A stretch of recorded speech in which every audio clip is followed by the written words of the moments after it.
All right, today we are diving into 3, frankly, life-changing Stoic keys to help you master your anxiety. And here's the secret. Forget trying to control the crazy world out there. The real game is won by mastering the world inside you. So let's just get real for a second. Does this feel familiar? That feeling of just drowning. You're overwhelmed by all the uncertainty, what everyone else needs from you, and just the constant noise. From our phones, our jobs, even our own thoughts. It feels like you're being pulled in a million directions at once, right? And you're just losing your grip.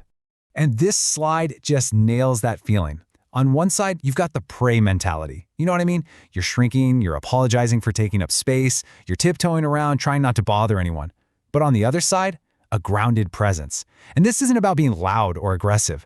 It's about being still, rooted, deliberate. It's being fully there without needing anyone else's permission or approval. Now, here's the truth bomb. Your peace, your calm, it's not being stolen from you. You're handing it over, piece by piece, every single time you freak out about things you can't control. The Stoics knew this thousands of years ago. The only thing you truly, absolutely rule is your inner world, and it's time to take back the throne. And this quote from the Roman Emperor Marcus Aurelius, well, it's the foundation for everything we're talking about. I mean, think about it. He wrote this to himself as a personal reminder that real strength isn't about changing the world. It's about changing your relationship to the world. Once you truly get that you have power over your mind, you find a kind of strength that nothing on the outside can ever touch. Okay, so how do we actually start building this inner strength? Well, our first key is this. You have to stop reacting on cue. It's all about breaking that automatic, knee-jerk emotional cycle. Because let's be honest, the world is practically designed to provoke you, just waiting for you to snap or take the bait. The Stoic philosopher Epictetus, this guy was literally born a slave, so he understood what mastery really meant better than almost anyone. And this quote is just so powerful. When you let someone's words or actions completely dictate your emotions, you're handing them the keys. You are making them your master. And this brings us to the goal, what you could call emotional sovereignty. Now, this is not about being a robot or suppressing your feelings. It's the exact opposite. It's about feeling the anger, feeling the frustration, but choosing not to let those feelings drive the car. You know, the calmest person in a crazy argument isn't the weakest. They're the most powerful because they've mastered their inner state. So how do you actually practice this? First, you just observe your emotions. You don't become them. When you feel that anger rising, you see it, you acknowledge it, but you don't let it speak for you. And second, and this is the real game changer, you create a pause.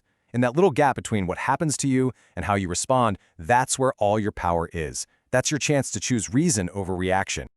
Okay, our second key. Now this one might feel a little strange in our loud, noisy world, but trust me, it is incredibly powerful. Use your silence like a blade. This is all about using stillness not as weakness, but as a razor-sharp strategic tool. Just think about it for a second. Picture a chaotic meeting or a tense argument. Who really has the power? Is it the person screaming the loudest? Or is it the one who stays calm, centered, and still?